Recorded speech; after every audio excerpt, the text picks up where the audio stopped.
Hola, buenas tardes. Yo soy Lisette Torres, pasante de la carrera de Biología de la Facultad de Ciencias de la UNAM, y el día de hoy me complace presentarles el segundo seminario de nuestro ciclo de seminarios Experiencias de vinculación Academia-Industria, titulado El aprendizaje moderno y vinculación con la industria, desde el método científico hasta el desarrollo tecnológico, el cual es presentado por la maestra Victoria Cabrera. Bueno, les hablaré un poco sobre nuestra ponente.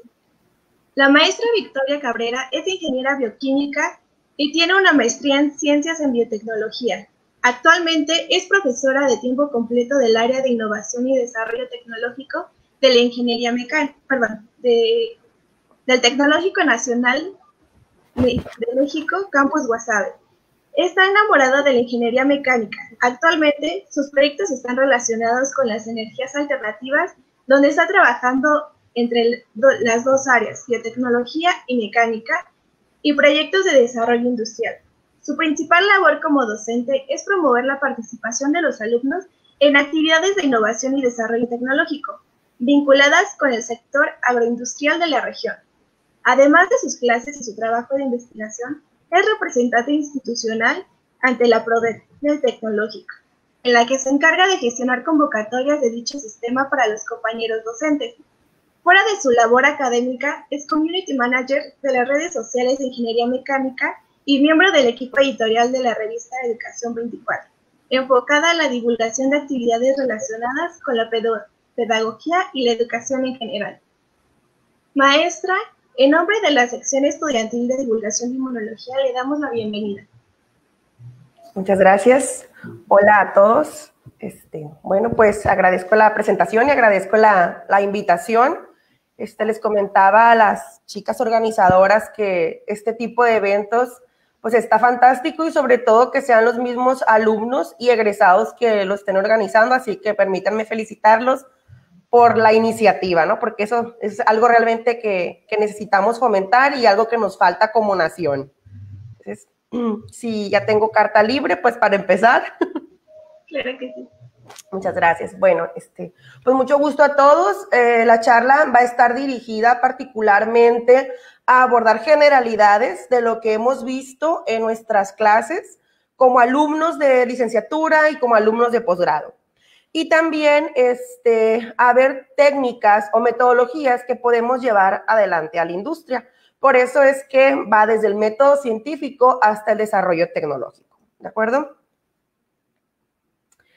Bueno, para no entrar en detalles del método científico con el que la mayoría de nosotros ya estamos familiarizados, ya sea que recordemos los 6 o los 9 pasos o el enfoque que hayamos visto, el método científico nos permite responder preguntas de situaciones contextuales en las que estamos familiarizados o en las que de manera empírica las abordamos. Quizá no le ponemos el nombre de cada uno de los pasos, pero sí sabemos qué es lo que estamos haciendo y ya al momento de denominarlo, pues podemos relacionarlo. Entonces, aquí, desde el punto de vista del aprendizaje moderno, la manera en la que debemos de abordar el método científico es en una sección piramidal o de crecimiento exponencial en el que el análisis epistemológico y filosófico de la ciencia, independientemente de cuál sea, debemos de darle una pequeña participación en el caso de los estudiantes de ciencia, de tecnología, porque hay personas que tienen ese expertise, que se enfocan en debatir las raíces del método científico, de la ciencia, etc. Entonces nosotros como estudiantes y como docentes debemos de abordar el esquema general del análisis epistemológico del método científico y dar el siguiente paso a la enseñanza y aprendizaje del método, que usualmente esto es lo que se hace en la mayoría de las escuelas en México, tanto de nivel básico, primaria, secundaria y preparatoria, como ya a nivel profesional, ¿no? La enseñanza con la que todos estamos familiarizados, donde somos los profesores, el interlocutor principal y los estudiantes son los receptores. Muchas escuelas han empezado a implementar otro tipo de estrategias, como ya llevar a cabo la implementación del método científico. Yo creo que muchos de nosotros en nuestras clases de química, biología, durante la preparatoria, pues tuvimos la oportunidad de hacer pruebas generales sobre el ADN, sobre las reacciones químicas, pudimos ver incluso algunas interacciones biológicas entre los organismos o llevar a cabo un poco más de tecnología al implementar circuitos electrónicos o hacer pruebas de ese tipo. Sin embargo, esto aún nos falta desarrollar y fomentar en nuestro país. Ahora, esos 3 que les menciono son importantes. No los podemos descartar, siguen siendo los pasos fundamentales para llegar al aprendizaje significativo, porque lo necesitamos. Sin embargo, este es el que realmente tenemos que hacer y fomentar. Ensuciarnos las manos como estudiantes para poder aprender. Muchas veces en la academia nos enfocamos tanto en que el alumno no quiebre algo o no ensucie cierto equipo o que no lo vaya a descomponer, no sé, diferentes tipos de perspectivas, ¿no? O dependiendo del área. ¿Cómo vas a aprender si no utilizas con confianza a un equipo? Si tú no le das al alumno la carta libre para que él sea quien aprenda las técnicas y las estrategias, muchas veces por otros colegas uno es visto como alguien negligente que deja que el alumno termine descomponiendo el equipo y no, realmente es el aprendizaje significativo, cuando tú tomas tu proyecto, tu idea y vas y lo llevas a la práctica y tú eres quien decide hasta dónde vas a avanzar. Entonces, recapitulando en este punto, el método científico va a lograr dejarnos algo significativo cuando llevemos a cabo todos los primeros pasos como estudiantes y como docentes, en todos los niveles educativos, ¿no? Entonces, esa parte nos falta fomentar. Tomemos, por ejemplo, los modelos atómicos, ¿no? Como les mencionó aquí la compañera, pues yo soy química de profesión, entonces el ejemplo viene de ahí, ¿no? Tomemos de ejemplo, les decía, los modelos atómicos. En esta timeline, pues podemos ver desde Dalton, Rutherford, Bohr, hasta Schrödinger.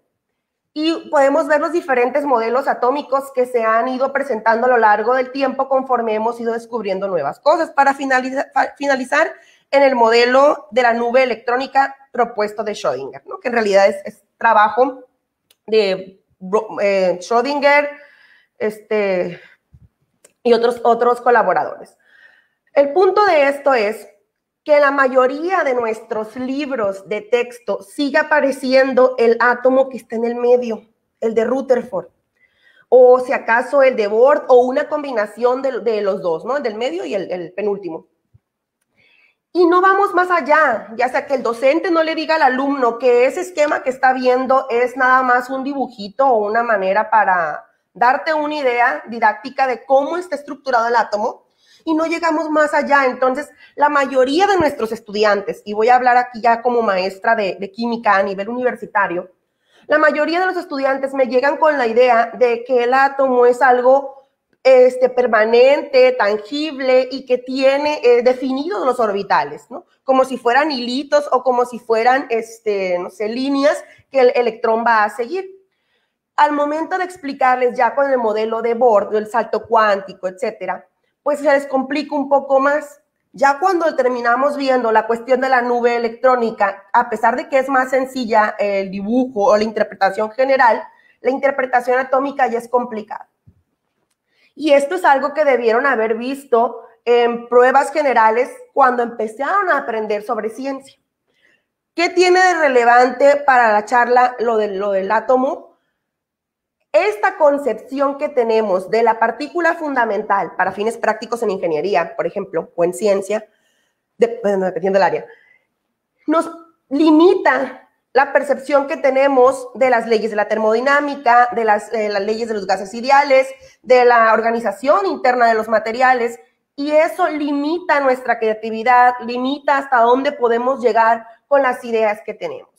Entonces, estas ideas preconcebidas nos van a limitar el avance frontal con el que nosotros queremos abordar temas más significativos.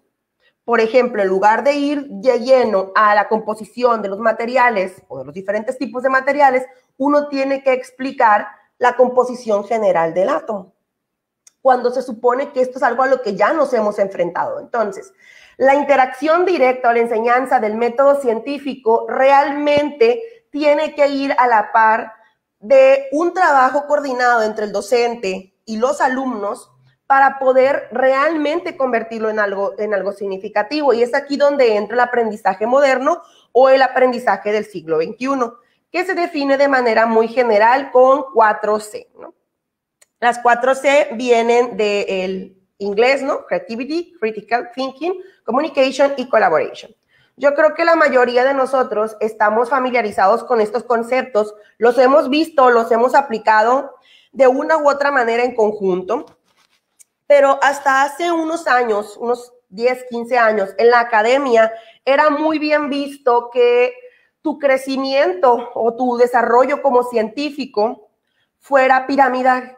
Tienes una línea base, luego te especializas en una sublínea, luego te especializas en otra sublínea y así sucesivamente hasta llegar a ser una persona ultra capacitada en un punto muy específico. Era muy criticado hace unos 10, 15 años diversificar tus conocimientos y diversificar tu profesión y tus títulos. La academia sigue fomentando la especialización de áreas cuando lo que realmente tenemos que hacer es diversificarlo por la cuestión de colaboración y comunicación. Entonces, aquí es donde desde la parte de la academia entran las 4C del aprendizaje moderno. Ya desde el punto de vista de la enseñanza a nivel licenciatura y posgrado, pues creatividad se convierte en creatividad e innovación. Y aquí es donde nosotros como docentes tenemos que fomentar que el alumno explore sus límites eligiendo un proyecto que le guste, algo que le apasione, que esté trabajando con algo que él haya decidido hacer, que lo enfoque en sus preferencias y que sea él quien delimite los objetivos, los alcances y las limitaciones de su proyecto. Uno como docente no puede imponer un proyecto porque la primera clave para poder realmente alcanzar este aprendizaje significativo, o dejémosle el nirvana de la ciencia y enamorarte de la ciencia, es que te guste lo que haces, que estés realmente apasionado y enamorado de tu proyecto y quieras saber más, porque esto va a potenciar tu creatividad e innovación. Pero otra manera en la que podemos fomentar la creatividad e innovación es incluyendo personas de otras áreas, porque de esa manera tu background se hace más extenso, tienes conocimientos de otras áreas y puedes abordar el problema desde otro punto de vista. Y eso nos lleva al siguiente punto, que es Critical Thinking and Problem Solving. Aquí los pongo en inglés y en español por las C, ¿no? Iniciales. El pensamiento crítico es abordar desde el punto de vista técnico, científico, un problema. En este caso, como científicos, nuestro principal método, lo primero que sabemos y que queremos hacer es el método científico. Ya sea que lo hagamos de manera consciente o inconsciente, es lo primero que hacemos y nos enfocamos en resolución de problemas. Pero si nuestra especialización, como les decía, es piramidal y estamos en la cúspide de la pirámide, solamente sabemos o estamos delimitados por todo lo que nuestro campo nos dice. Y ojo, ser el experto en un área no está mal. Lo que está, o lo que no está correcto, es que no tienes colaboración con otras áreas y no te permiten diversificar los conocimientos o abordar el problema desde otra perspectiva. Es a lo que me refiero con resolución de problemas, ¿no? Entonces aquí hay que fomentar la comunicación, porque de esta manera, aunque tú sigas teniendo una expertise y estés trabajando con una sola área y abordes tus problemas de una sola área, al comunicar tus proyectos, tus ideas, tus resultados a un público más extenso, puede que alguien de un área muy distinta se interese en tu proyecto y lo aborde desde una perspectiva en la que tú no habías pensado. Entonces, aquí la comunicación es un punto crítico.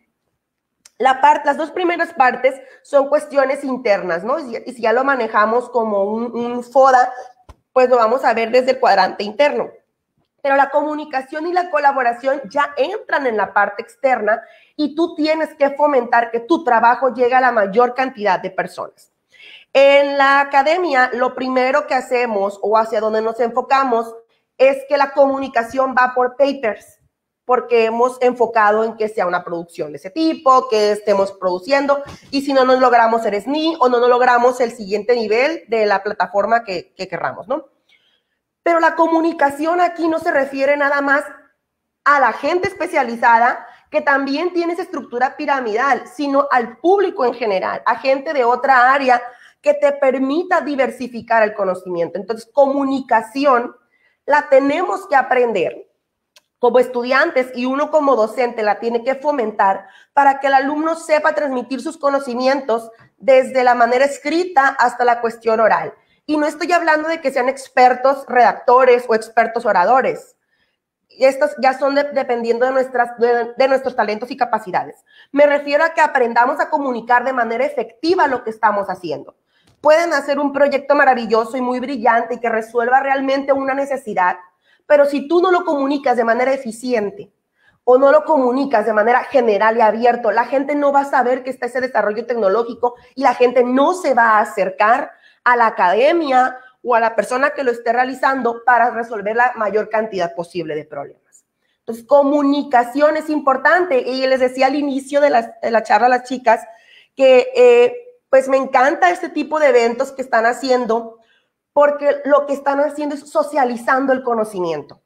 Toda la parte técnica que tenemos, todas las clases que hemos tomado, todo lo que sabemos, todo lo que podemos transmitir de manera individual y colectiva, al hacer este tipo de eventos, llega a la mayor cantidad posible de personas no especializadas. Personas que su área de expertise es algo diametralmente opuesto a lo que tú estás realizando, pero que realmente puede aportar muchísimo a tus conocimientos. Entonces, la comunicación tiene que ser la socialización del conocimiento. Y más importante aún, socialización para todos. Si queremos fomentar el aprendizaje significativo, si queremos que esto sea algo continuo y entre en una cadena virtuosa, tenemos que fomentar la comunicación. Derivada de la comunicación nos llega el cuarto punto, que es la colaboración. Al tú diversificar los foros en los que presentas tus proyectos, tus resultados, tus ideas, o simplemente que asistes como interlocutor o como asistente, valga, estás colaborando y estás fomentando la diversificación del conocimiento en otras áreas.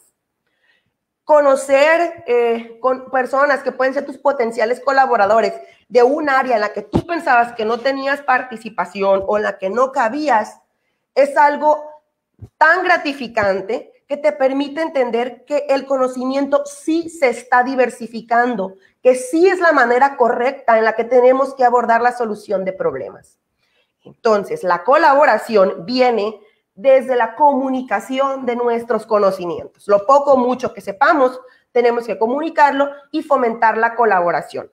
Ya aquí entran cuestiones más personales de si somos capaces o no de dejar un poco el ego y expandir nuestra área de colaboración, y ya entran otro tipo de cuestiones, si se permite o no se permite, cuestiones administrativas, ¿no?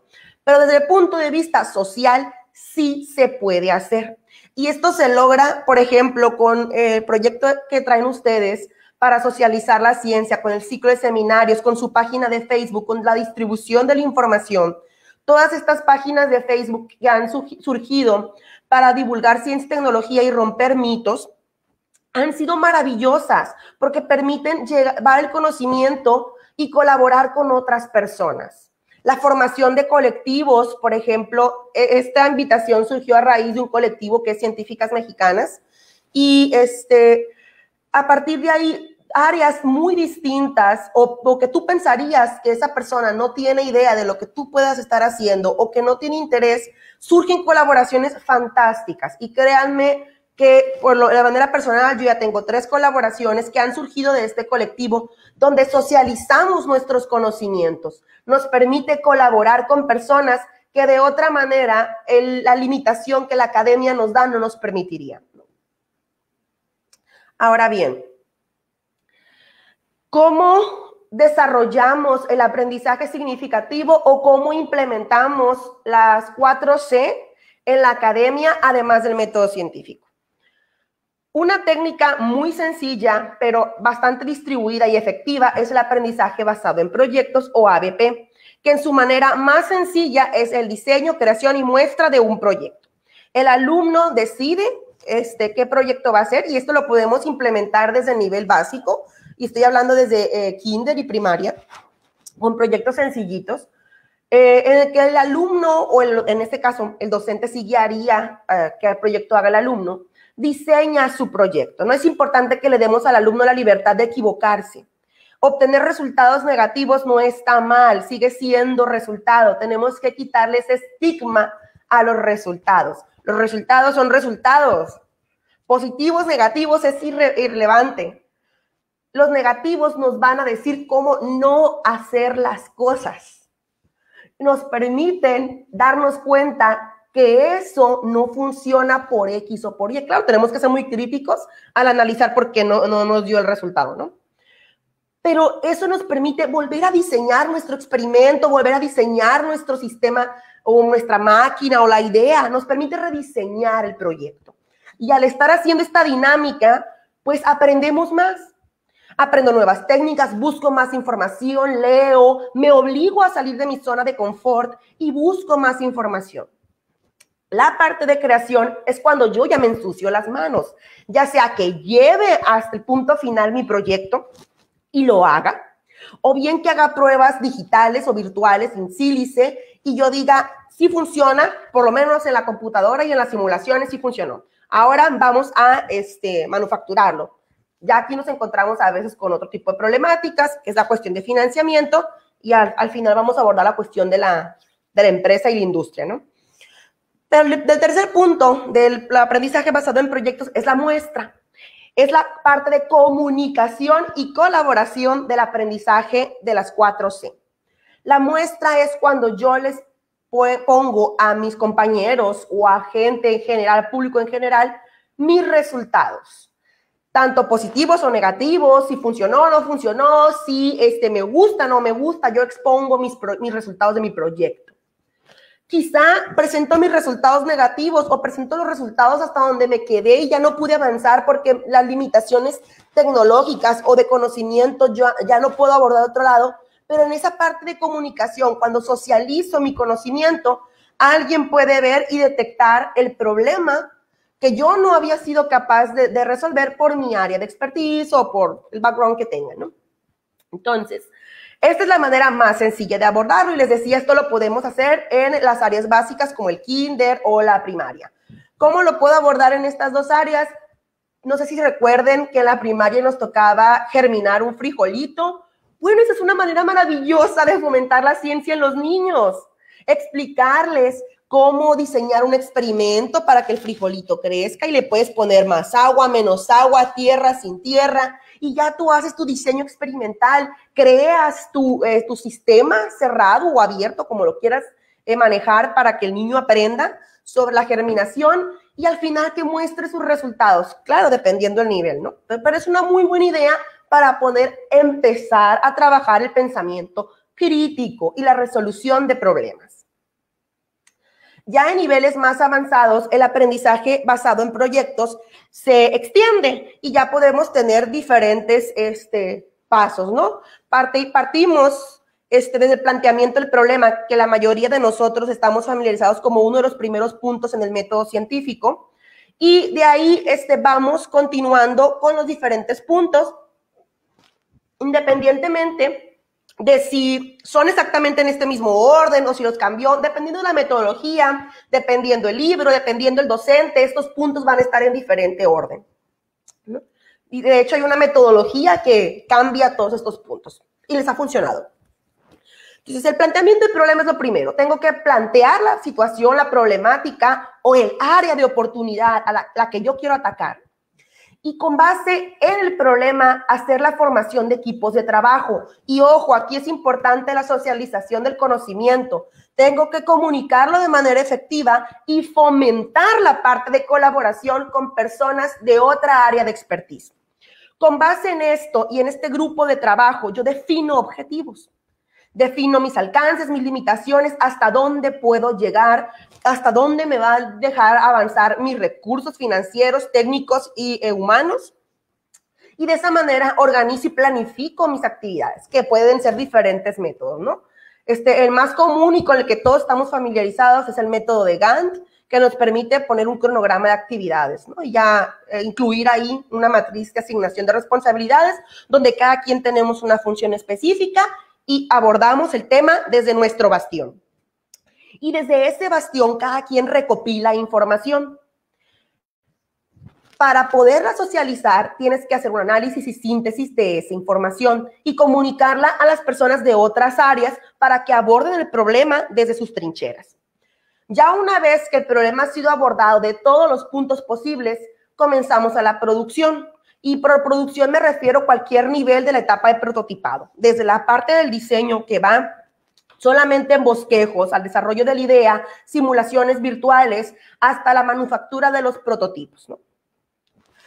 Ahí podemos poner ya la presentación del proyecto en las diferentes etapas para hacer una retroalimentación y volver a continuar con la producción. Entonces, los últimos puntos, producción, presentación de proyecto, retroalimentación, evaluación, autoevaluación, te permiten hacerlos de manera circular, tal y como es el método científico cuando tu hipótesis no se cumplió. Entonces, si se fijan, el aprendizaje basado en proyectos es algo que todos hemos hecho en alguna etapa de nuestras vidas académicas, porque la mayoría de las metodologías técnico-científicas tienen estos puntos, aunque tengan otro nombre. Aunque la metodología tenga algo muy específico, por ejemplo, para la cuestión de la electrónica, para la cuestión de biología, para la cuestión de química, siguen siendo hijos del método científico y están diversificados dependiendo de los puntos críticos que tiene cada una de las áreas. Ahora bien, les decía que hay muchísimas otras metodologías que nos permiten a nosotros desarrollar y complementar nuestros proyectos o el método científico. En este caso, les decía que el aprendizaje basado en proyectos es una manera de diversificar la implementación del método científico y aplicar las 4C. Permitimos fomentar la creatividad y la innovación, fomentamos el pensamiento crítico, la comunicación y la colaboración.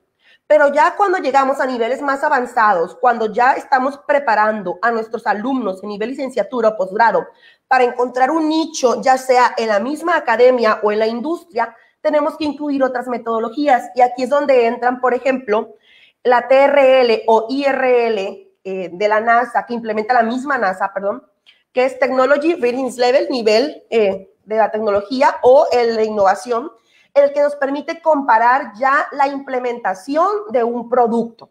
En este caso, la TRL maneja dos aristas. La primera es el Proof of Concept, la prueba de concepto, en la que tú haces simulaciones y pruebas, ya sea del prototipo digital o un prototipo físico, y finalmente de ahí resulta en el Most Viable Product, el producto más viable que yo voy a poder sacar al mercado. Claro que en este caso, el MVP tengo que tomarlo desde el punto de vista de innovación y cuestiones un poco más del área de las ciencias sociales, económico-administrativas, porque ya tengo que ver cuestiones económicas, si puedo o no financiar este proyecto, si puede o no llegar a personas que financian el proyecto, y si puede o no llegar a la sociedad, que es finalmente que con sus impuestos paga la mayoría de los desarrollos tecnológicos que tienen que ver con el área gubernamental, en este caso, siguiendo el ejemplo de la NASA, ¿no? Entonces, esta tecnología es una serie de parámetros de manera objetiva que nos permite definir hasta dónde va a llegar nuestro proyecto, nos permite definir qué puntos tengo que trabajar o dónde me quedo. Y aquí es importante entender, por ejemplo, se los pongo en sentidos opuestos, el Proof of Concept y el MVP, porque a veces nuestra prueba de concepto es lo mejor que tenemos, es a lo mejor que la ciencia nos puede dar, es la mejor idea para resolver el problema. Sin embargo, resulta que las cuestiones tecnológicas limitan la manufactura del mismo y ya no es viable ni la manufactura o bien su financiamiento porque resulta muy costoso. Entonces, la TRL es una tecnología que yo puedo agregar a la diversificación del análisis de mis proyectos, ¿no? Puede servirme a mí para darle un punto objetivo a mis resultados cuando yo socializo los mismos. A la TRL le puedo agregar otro tipo de metodologías, puedo considerar, por ejemplo, el mismo FODA, ya cuando incluyo la IRL, el Innovation Readiness Level. Y ya puedo ahí incluir también la parte de, les decía, el FODA, un método Scamper que te permite hacer una lluvia de ideas, pero un poco más segmentada y dirigida.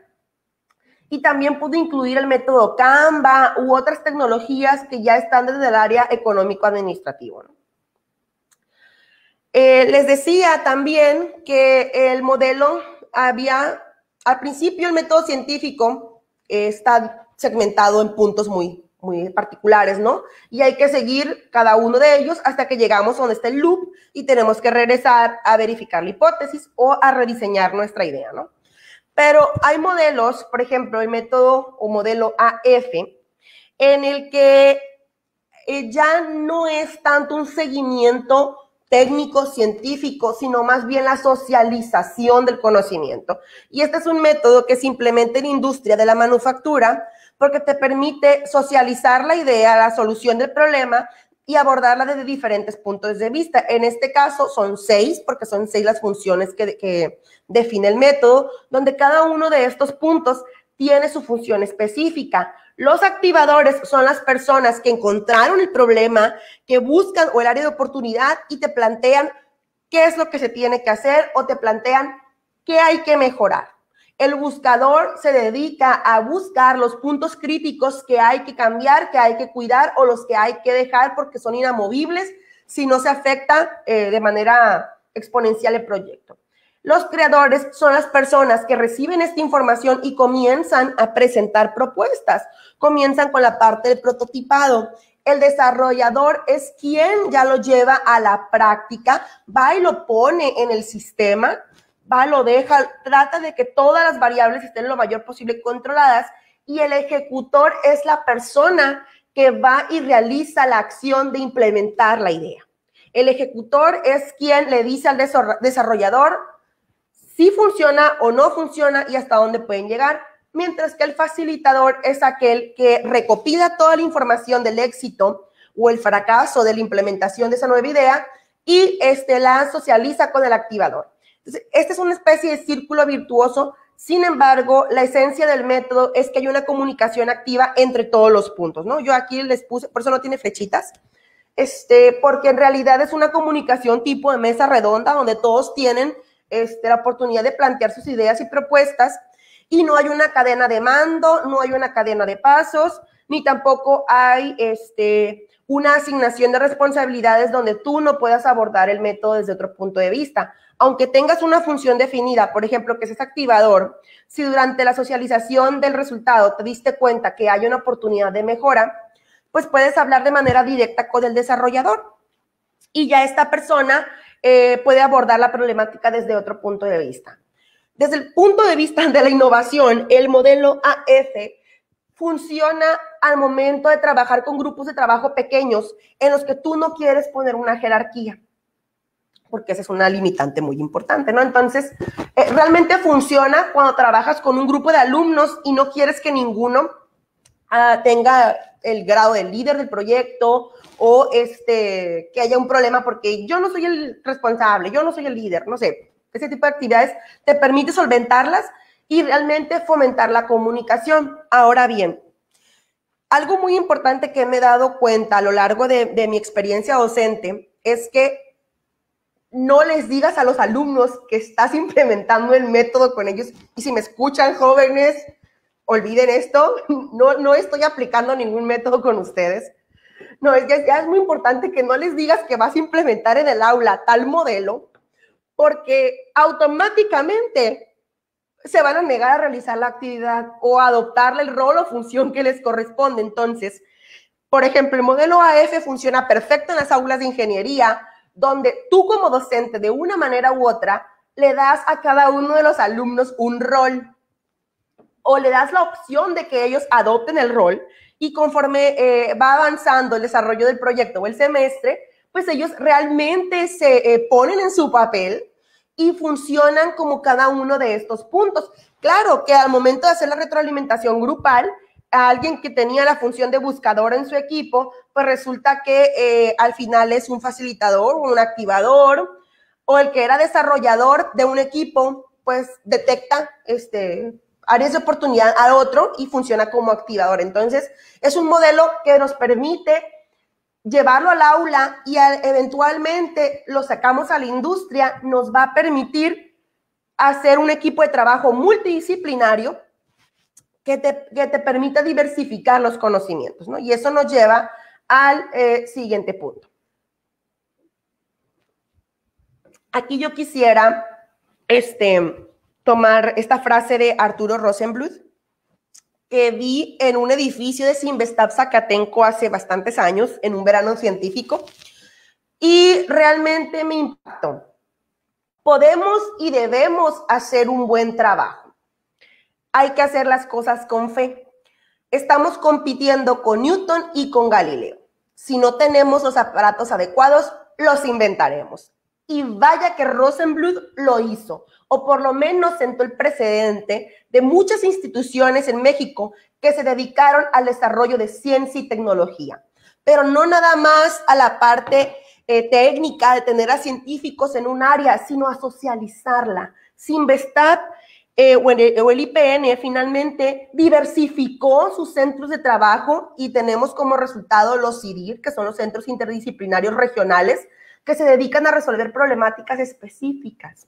Nos permite abordar áreas diferentes. Yo aquí quiero creer que esta frase maravillosa de Rosenbluth, cuando habla de hay que hacer las cosas con fe, se refiere a fe en uno mismo, a fe en nosotros como sociedad y como nación. Esta frase históricamente se considera que surge cuando a Rosenbluth el gobierno de México le dio el deber de fomentar la ciencia y tecnología en el país, pero al mismo tiempo de implementarlo y crear una universidad, un centro de investigación que realmente hiciera esto, que le permitiera ponernos en un punto competitivo con el resto del mundo. Hay un libro fantástico que habla sobre esto y sobre otros grandes científicos mexicanos que tuvieron la batalla de llevar a cabo la ciencia y tecnología, de llevarnos centros de investigación de alta tecnología a cada una de las regiones de México. Y todos los problemas que se encontraron y que son los que vamos a abordar ahorita, ¿no? Porque les decía, tenemos que socializar y hacer nuestro buen trabajo. ¿A dónde me lleva todo esto que les he platicado de las 4C del aprendizaje moderno? Que todos lo hacemos independientemente de la metodología que implementemos. Recuerden que todos llevamos la parte de creatividad e innovación, pensamiento crítico y resolución de problemas, comunicación y colaboración. Las 4C están presentes, ya sea que yo implemente el método científico en su manera más pura, que lleve el aprendizaje basado en proyectos o que utilice metodologías como la TRL, IRL, la metodología TRIZ, que es un método ruso para resolución de problemas y específicamente para el área de ingeniería, o que socialice con metodologías y métodos del área económico-administrativo como el método Canva, el FODA o la matriz de asignación de responsabilidades y el método de Gantt, ¿no? Que ya es cuestión de gestión de proyectos. Todo esto, cuando yo lo voy trabajando a lo largo de mi vida estudiantil, que lo hago ya sea que me dé cuenta o no, me permite adquirir técnicas, conocimientos y herramientas que finalmente me van a llevar al desarrollo tecnológico. Y aquí yo quiero expresar o ejemplificar esta parte con el modelo de las 4 hélices. Originalmente, bueno, para abordarlo, originalmente eran 3 hélices, que era academia, sociedad y gobierno. Aquí la academia pues proponía las propuestas, el gobierno veía dónde sacaba fondos para implementarlas y llevárselas a la sociedad. Esto pues funciona muy bien en países que no tienen una participación activa de las empresas. o que tienen bastante financiamiento de manera gubernamental, ¿no? En nuestro país, por ejemplo, que hay muchos recortes gubernamentales, tenemos que pasar al modelo de las 4 hélices, que ya incluye al sector privado. Todo esto surge a partir de la Convención de Ginebra, de la Convención de Río, donde nos invitan, pues, a diversificar y socializar la ciencia y tecnología para mejora de la sociedad, para realmente ponernos de manera empática como naciones, y a raíz de la Convención de Río, pues ya evitar dañar más a nuestro planeta, ¿no? Entonces, aquí es donde nace el modelo de las 5 hélices, que ya es sociedad, academia, sociedad, gobierno, empresa o sector privado, y la parte del medio ambiente o el ambiente. Sin embargo, a mí les digo, me gusta el modelo de las 4 hélices porque permite, bueno, o una variante de este modelo, poner en el puro medio el desarrollo sustentable. La cuestión de sustentabilidad que está tan en boga, que tratamos de fomentar y que en México somos maravillosos para hacer reglas y reglamentos, lineamientos, etcétera, como el ALEGEPA, pero pésimos para seguirlos.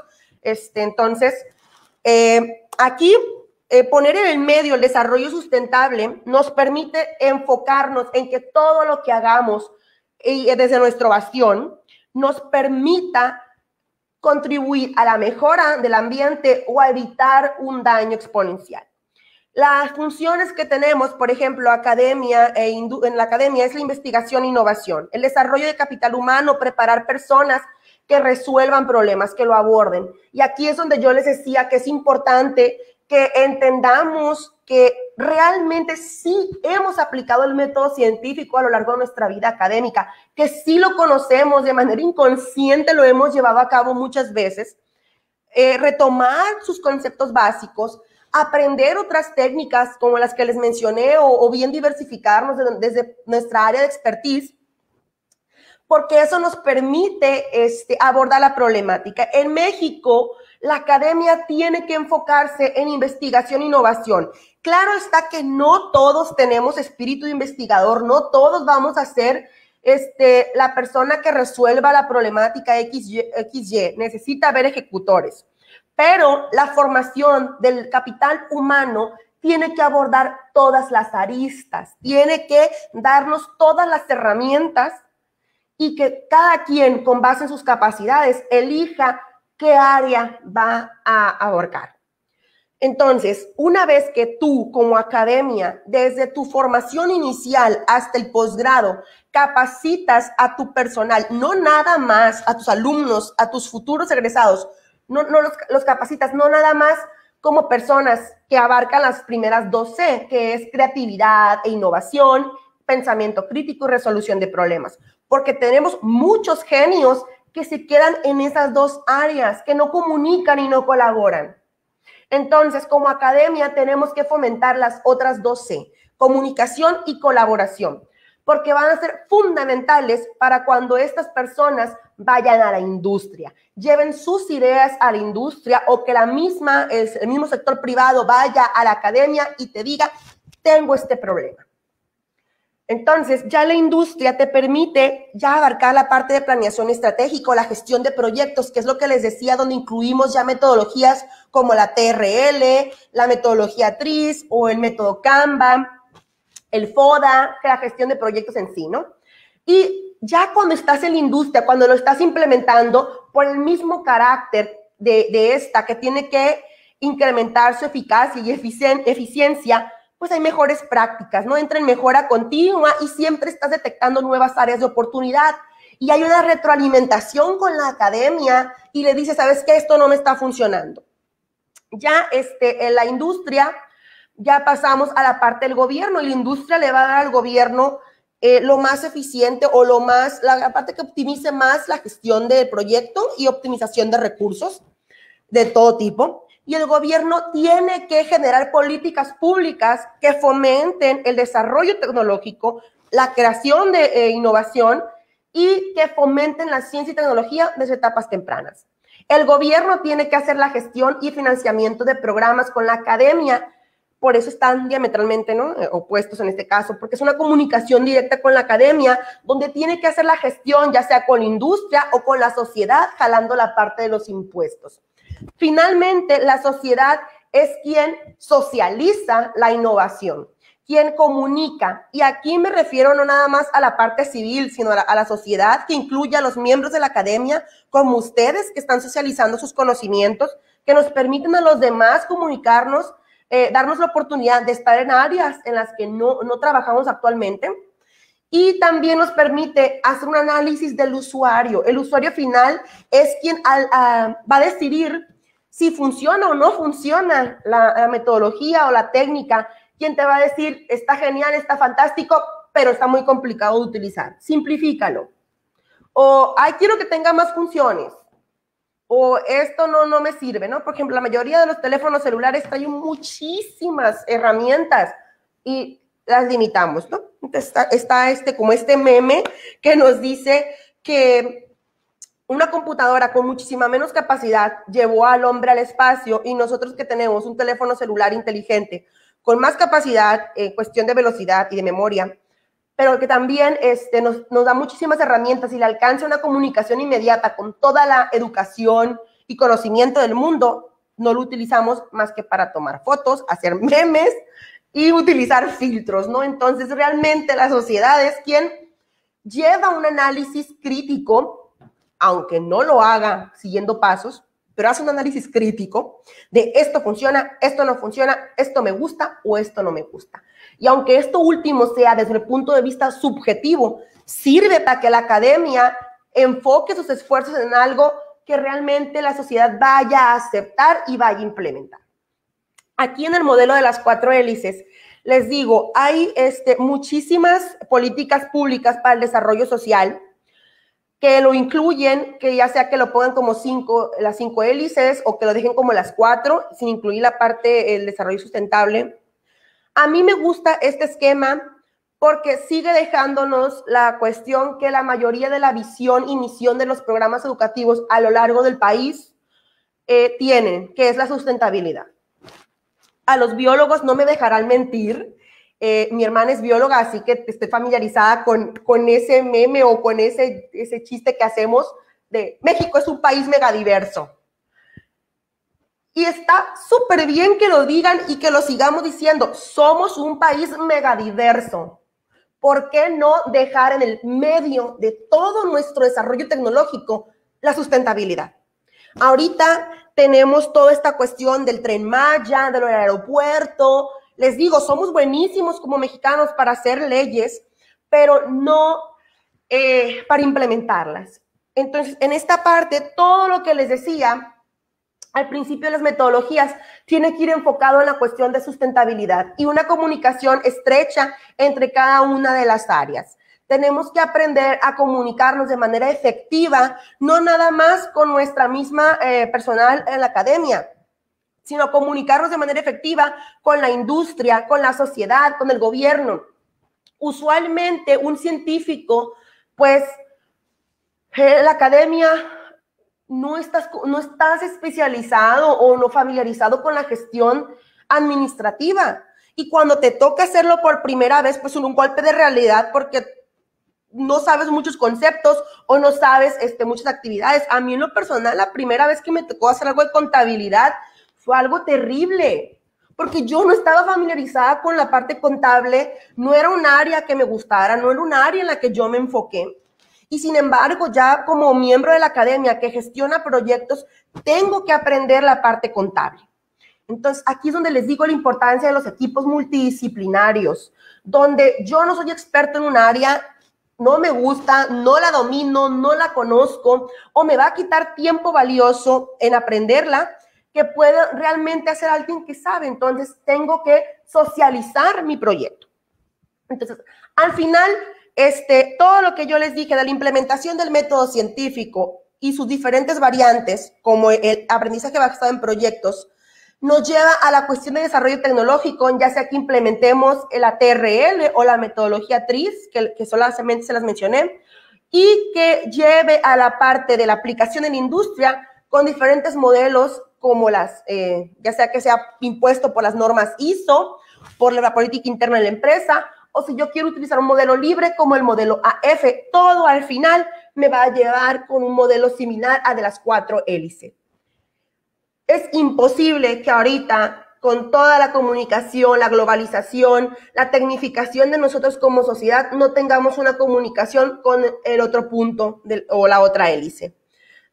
Esto me va a permitir a mí tener todas las herramientas para cuando llegue a la industria, cuando llegue o continúe en la academia como estudiante de otro posgrado o como miembro ya docente o posgrado, etcétera. Y finalmente, como usuario en la sociedad, pues a transmitir el conocimiento.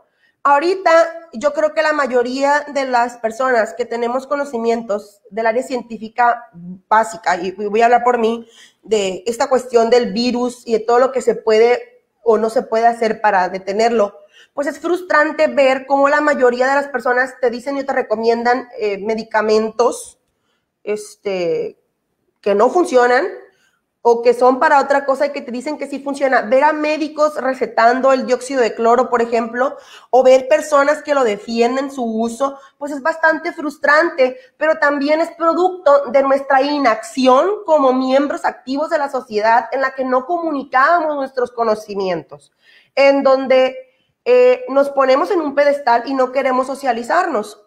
Y estoy hablando como miembros de la academia, ¿no? Pero también como sociedad somos muy cerrados a recibir críticas constructivas y a decir, estás haciendo esto mal. No me dejarán mentir que cuando van al súper y les toman la temperatura en el brazo, uno le dice a la persona que está en la puerta, se toma la temperatura en la frente por X o Y razón, y te dice, es que la mayoría de la gente no cedas a la presión. Entonces, esta parte nos impide crecer como sociedad. No ser receptivos, pero también es parte del elitismo de la academia. Entonces, tenemos nosotros mucho trabajo y socializar todo lo que hacemos. Por eso les repito, este tipo de eventos y foros que están haciendo son maravillosos porque nos permiten acercar el conocimiento fundamental a la sociedad. Igual, en la industria, si no hay una retroalimentación activa con la academia, ¿cómo voy a saber yo qué necesitas?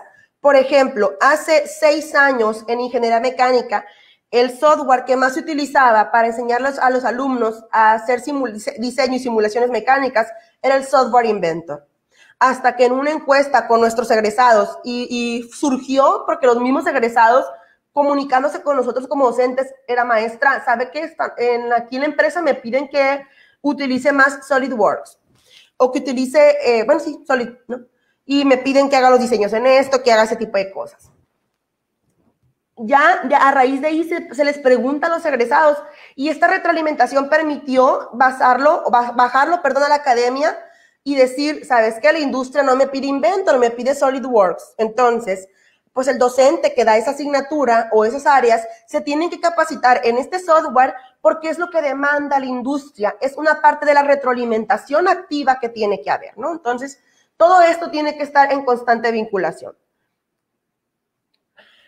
¿Cuál es la parte o cuál es el trabajo o función como docentes que tenemos que hacer? En mi caso, a mí también me gusta hacer foros de este tipo con los alumnos. A veces no les gusta o no están de acuerdo, pero realmente yo veo un crecimiento fantástico en ellos porque el seguimiento es durante 1 año y medio. Durante 3 semestres ellos trabajan con el mismo proyecto. Ellos son los que lo diseñan, lo desarrollan. Yo solamente soy el guía que les dice por aquí sí, por aquí no, esto está bien, esto está mal, sí o no. La imagen que ustedes ven en pantalla es durante el 2º semestre, que es la segunda etapa del desarrollo de proyectos en la carrera con la que trabajo, y ellos estaban presentando un proyecto en formato póster.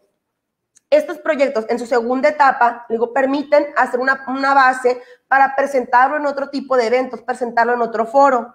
Y esto es lo que se hizo, sacar estos proyectos fuera de la academia. Les digo, esto lo hacen los alumnos y pues hubo una oportunidad de presentarlo en un congreso. En este caso fue el Congreso de Mujer en la Ciencia. Y lo presentamos ahí. En este caso, el congreso va a ser un congreso virtual, así que pueden encontrar el proyecto, en este caso, en YouTube de la carrera con la que trabajo, que es Ingeniería Mecánica-ITSG. ¿Por qué les pongo en específico este proyecto?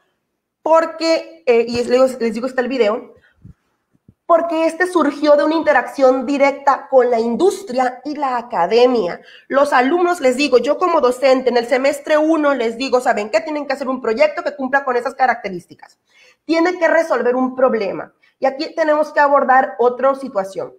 Usualmente cuando nos dicen, haz un proyecto, queremos hacer lo más sofisticado, lo más grande, algo que resuelva todos los problemas del mundo o que sea algo salido de ciencia ficción. No, tenemos que aprender a entender que mientras resuelva una necesidad, es un proyecto efectivo, es un proyecto válido que merece la pena ser desarrollado. En este caso, les decía, los alumnos, el grupo de alumnos de Esteban, Marisabel y Miguel Ángel, ellos, cuando tenían la indicación y las características de qué les pedí como proyecto, salieron de la academia, fueron a la industria y hablaron con el sector agroindustrial, que es el que está más desarrollado en la región que yo trabajo, y vieron un problema, detectaron un área de oportunidad, estuvieron trabajando durante un semestre en comunicación constante con la industria, o en este caso una agrícola, para ver cuál era su problema. Ellos son ingenieros mecánicos, son estudiantes de ingeniería mecánica, y uno pensaría en una productora agrícola, ¿qué va a necesitar de un ingeniero mecánico? Bueno, ellos tienen una limitación económica y quieren automatizar los pivots o un sistema de riego, lo quieren hacer automatizado. Ahí es un área de oportunidad para el ingeniero mecánico. Y ellos empezaron a trabajar y a comunicar, socializaron su conocimiento. Lo estuvieron trabajando, les digo, durante un semestre. El segundo semestre ya fue la más parte técnica. Se comenzaron a desarrollar el proyecto y aquí es donde invitaron a un especialista del área, que es el maestro Ernesto Cota. Esta persona es del área de automatización y él se encargó de la parte, asesorar la parte con el alumno del desarrollo tecnológico en sí, ¿no? La parte del proyecto. Entonces, ya los alumnos, una vez que sacan el proyecto, lo llevan a la industria, lo llevan al sector académico y te permite comunicar resultados de algo a lo que le invertiste tiempo. Entonces, nosotros como academia tenemos que incluir a los alumnos en todos los proyectos que hacemos. ¿Por qué? Porque es nuestra obligación como docentes. La primera es la formación de recursos humanos altamente capacitados. La segunda es socializar el conocimiento. Si yo logro que mis alumnos exploten todo su potencial, de una manera u otra, ellos lo van a comunicar con sus familias, con sus amigos, con su pequeña comunidad. Y esto va a permitir que veamos o dejemos de ver a la ciencia como algo negativo. Y esto va a ir incrementando un círculo virtuoso. Claro está que eso tiene que empezar desde etapas tempranas, que es lo que les decía del aprendizaje basado en proyectos, pero te permite realmente implementarlo. Entonces, como academia tenemos una función importante, que es tener alumnos altamente capacitados para que al salir de la academia, ya sea que continúen dentro de la misma o vayan a la industria o al sector privado de desarrollo tecnológico, sepan y tengan todas las herramientas necesarias. Sean autodidactas, tengan la capacidad de liderazgo, puedan tomar decisiones y sepan avanzar de manera individual. Como docente, yo les digo a ellos, si ustedes no son mejores que yo estoy haciendo mal mi trabajo como docente y ustedes lo están haciendo mal como alumnos. Ellos, como ingenieros, tienen que ser mejor que yo. Porque si yo como maestra hice todo lo posible por darles la mayor cantidad de herramientas, ellos deben de tenerlas más, ellos deben implementar. Entonces, toda esta parte que les digo, yo me baso en el método científico como maestra de taller de investigación. Me lo llevo 3 semestres trabajando la parte de comunicación con la empresa, de vinculación con la misma, claro que es algo sustentable. Vamos trabajando y al final vamos y lo comunicamos, implementamos las 4C. En la presentación de proyectos es la cúspide de la creatividad e innovación, de un proyecto que el alumno decide, un proyecto que él elige y quiere explotar y un proyecto del que se enamora y lo quiere llevar al final. El segundo punto es el pensamiento crítico y resolución de problemas. Si sales a la industria, detectas problemáticas o áreas de oportunidad, sales de tu zona de confort y ves hasta dónde puedes o no resolver las cosas. Después llegamos a la parte de comunicación. Esta fotografía que ustedes ven es la comunicación con los alumnos. Es donde ellos socializan con gente de otras carreras, sus proyectos. Tienen que aprender a comunicarse de manera efectiva con alguien del área de expertise como sus docentes, con alguien de su misma área y en su mismo nivel como sus compañeros, y con alguien de otra área en la que tienen que comunicar de manera efectiva conceptos técnicos y muy específicos de manera que lo entienda el compañero, ¿no? Entonces, de aquí surgen colaboraciones. Oye, yo te puedo ayudar con la parte de automatización, o sabes que no pensaste en poner este control, no pensaste en esta parte del diseño, ese soporte no va a funcionar, diferentes cosas. Al ir socializando uno ese tipo de actividades, te permiten diversificarlo. Y aquí yo quiero ser muy enfática en algo. Somos muy críticos también como docentes y como alumnos, y a veces decimos, esto no me sirve de nada. Pero si realmente tuviéramos una camarita a lo largo de todo este proceso, podríamos ver el aprendizaje que se llevan, el dominio de sí mismo que tienen y la cantidad de herramientas que son capaces de dominar. Entonces, yo aquí les digo, en esta fotografía culminaron las 4C del aprendizaje moderno e implementaron el aprendizaje basado en proyectos, el método científico, la TRL, IRL, el método Canvas, el método TRIZ, el método de Gantt y el método FODA y todos los demás de gestión de proyectos. 7 u 8 metodologías que implementaron de una manera u otra para llegar a este proyecto, para llegar a este punto y finalmente para comunicarlo en un congreso. Entonces, sí se puede, pero requiere mucho trabajo. Y no nada más del docente individual, sino de manera colectiva y con los alumnos. Entonces, diversificar el conocimiento. Bueno, por mi parte es todo. Realmente estoy muy agradecida por la invitación, estoy maravillada y encantada por ese tipo de actividades. Y quiero culminar con una partecita de una frase que es atribuida a Newton, que es Galileo, perdón, que es en Hombros de Gigantes. Si he llegado a ver más lejos que los demás es porque estoy en Hombros de Gigantes.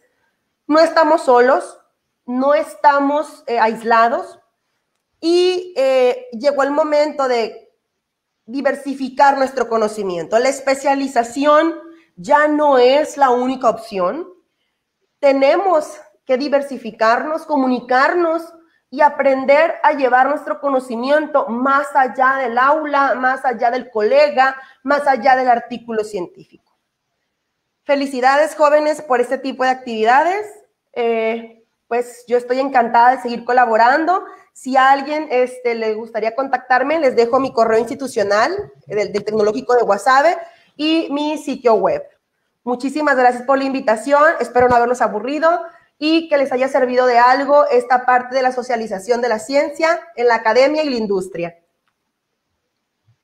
Muchísimas gracias a usted, maestra. Y bueno, algunos comentarios que nos hicieron en Facebook le mandan a felicitar y muchas gracias. Y sobresaltan su gran pasión por lo que hace. Muchas gracias. Tenemos una pregunta. Dígame. Con respecto a los resultados negativos, por Anaísa Rico, ¿conoce alguna revista que acepte este tipo de reportes o deberíamos poder reportarlos de la misma manera en que los resultados que cumplen nuestros objetivos? Excelente pregunta. Y aquí llegamos a otro problema en la academia, pero ya este es un problema propio de la academia que todos los que estamos familiarizados hemos vivido.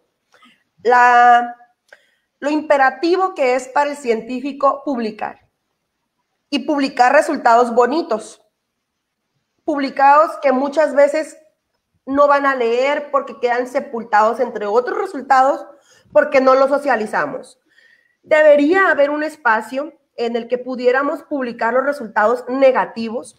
En realidad, lo primero que deberíamos hacer como academia es quitarle la etiqueta de resultados negativos o resultados positivos. Los resultados, les digo, son resultados. te dicen cómo hacer una cosa o cómo no hacer otra. Sin embargo, pues la misma jerarquía de la academia te pide resultados positivos, porque al final muchos de estos proyectos o de estas publicaciones vienen de impuestos y el contribuyente quiere resultados positivos. Entonces, les digo, todo esto tiene que finalmente derivar en una sociedad más informada y tecnificada que permita entender que si no me dio un resultado que yo quería o esperaba, no es algo malo, me está diciendo hacia dónde no me voy a dirigir. El problema es que tenemos la presión de publicar, del tiempo, o en el caso de los becarios CONACYT, siempre tenemos encima el puntito de titúlate en tiempo y forma, porque nuestros programas son PNPC y tienes que ser en tiempo y forma. Entonces, retomando la pregunta, ¿debería haber un espacio? Sí hay, ahorita no tengo el nombre de la revista que publica resultados negativos, sin embargo no es bien vista en la sociedad científica, así que pues como científico y que quieres que te tomen en cuenta para los diferentes estímulos de ciencia, tecnología y económicos, pues necesitas publicar resultados negativos, ¿no? Entonces, yo sugiero que los publiquemos, ya sea de manera personal, en revistas de divulgación, que los publiquemos nosotros en nuestros sitios web o los comuniquemos en redes sociales, etcétera, y vamos dando una base de qué no hacer. Ya le decimos a alguien, sabes que yo ya lo intenté. No inviertas dinero, tiempo y esfuerzo en algo que no te va a dar. Muchas gracias. Tenemos otras dos preguntas y una de ellas es, ¿cómo podemos hacer más fácil? Creo que estoy leyendo. Ya. ¿Podrías sugerirnos algunas referencias o recomendaciones de diplomados en donde podamos ampliar nuestro conocimiento sobre el desarrollo tecnológico e innovación para la industria? Ok, muy bien. Mire, ahorita hay varios activos en la plataforma mexicox.gov.mx. Tiene muchísimos cursos MOOC y diplomados. De hecho, sí entregan certificados. Hay hay dos abiertos. Uno es de la parte de la gestión administrativa de proyectos y generalmente tienen uno de gestión de proyectos que está muy completo. Yo les digo que soy como docente de esa asignatura también, el diplomado está muy completo, entonces tómenlo, se los invito. Y ahorita están activos dos, no recuerdo el nombre específico, y si quieren, ya que terminemos la charla, les pongo los links ahí en el Facebook, donde está este video, donde queda el video, ahí se los voy a pegar. Son dos, uno es de laboratorios virtuales, de cómo manejar y aprender la parte de la ciencia de manera virtual, cómo enseñarla, cómo aprenderla y comunicarla. Y el otro es de la cuestión administrativa de proyectos. Ahí se los pongo. Estos cursos MOOC entregan certificado, constancias, ¿no? De participación. Y la plataforma de Carlos Slim también tiene muchos proyectos, muchos MOOC, perdón, dan constancia y certificaciones, son gratuitos, ahí sí los invito a que tomen, son cursos técnicos, te dan cursos, por ejemplo, de cuestión automotriz, cuestión de refrigeración, de diseño o dibujo industrial y mecánico online, y pues incluso te dan certificados, ¿no? Ese no es constancia, es certificado. Hay cursos dentro de la plataforma Slim que son gratuitos, pero el certificado sí tiene un costo, alrededor entre 300 y 500 pesos. Y el TecNM tiene su propia plataforma virtual, también tiene muchos cursos MOOC para estudiantes, está enfocado para estudiantes y docentes, y ahí van a encontrar MOOCs desde la parte de modelo talento emprendedor, que es el MOOC de TecNM para enseñarte a llevar tus proyectos a la cuestión económica, buscar financiamiento, explotar la cuestión económica de un proyecto de investigación, valga. Y van a encontrar MOOCs como desarrollo tecnológico, herramientas de gestión de proyectos. Y ahorita también les digo, no recuerdo el nombre, estoy inscrito en uno que es la gestión de proyectos, ¿no? Entonces sí hay muchas plataformas. Al terminar la charla se las copio y pego ahí, en los que estoy inscrito y con los que conozco, para que ya nada más le den clic y los lleven. Muchas gracias. La siguiente pregunta es... ¿Cómo podemos hacer más fácil el proceso de socialización en un proyecto? Bueno, aquí son diferentes etapas. La primera es con los alumnos dentro de un grupo, es exponer, exponer, exponer. Se ríen mis alumnos porque les digo que van a dar la clase por mí. En realidad lo que presentan son sus proyectos, ¿no? Yo les doy el fundamento, les enseño cómo redactar un objetivo, un planteamiento, etcétera, ¿no? Los fundamentos de un proyecto de investigación. Y ellos exponen, exponen y exponen su proyecto. Incluso muchos lo exponen en inglés. La idea es que pierdan el miedo primero con la gente que conocen. De ahí pasamos al segundo nivel, que es exponerlo con sus profesores, que son las personas que tienen el área expertise en cada uno de los temas del área. El tercer paso es exponerlo en frente a toda la escuela con alumnos de otras carreras. Y el cuarto paso es exponerlo en un congreso. Claro que no todos los alumnos lo hacen, no todos se animan. Yo les invito a que no pasa de que les llegue una carta de rechazo, no pasa nada. Hay que seguirlo intentando. Y esa es la parte de socialización en la academia. Dependiendo de la metodología que tú utilices, como les digo, la mía es que los alumnos vayan afuera de la academia y busquen qué problema resolver, ya sea dentro o fuera, ¿no? Pero la idea es que resuelvan una problemática y socializan sus conocimientos, porque tienen que aprender a comunicarlo, ¿no? Entonces yo sí, de esa manera lo veo en la academia. La otra manera que podemos aprender a socializarlo es como este tipo de eventos que ustedes están haciendo y que llevamos a muchísima gente. La plataforma es una manera muy atractiva de hacerlo utilizando redes sociales, pero una manera que me ha funcionado como maestra de química para socializar el conocimiento son los memes. Como academia tenemos que aprender también que no todo es algo técnico y muy específico. Tenemos que hacer divertida esa parte. Yo no soy una profesora muy, muy divertida y en ese tipo de cosas, ¿no? Pero si un meme les va a ayudar a aprender mejor un concepto de química, pues hay que utilizarlos. Hay que utilizar las páginas de ciencia y tecnología en Facebook que se dedican a hacer este tipo de cuestiones para socializar la ciencia, ¿no? Y de esa manera llega a más personas. Otra manera en la que lo puedo socializar, pues es quitar el estigma de que yo nada más debo de comunicar ese tipo de cosas con la persona especializada.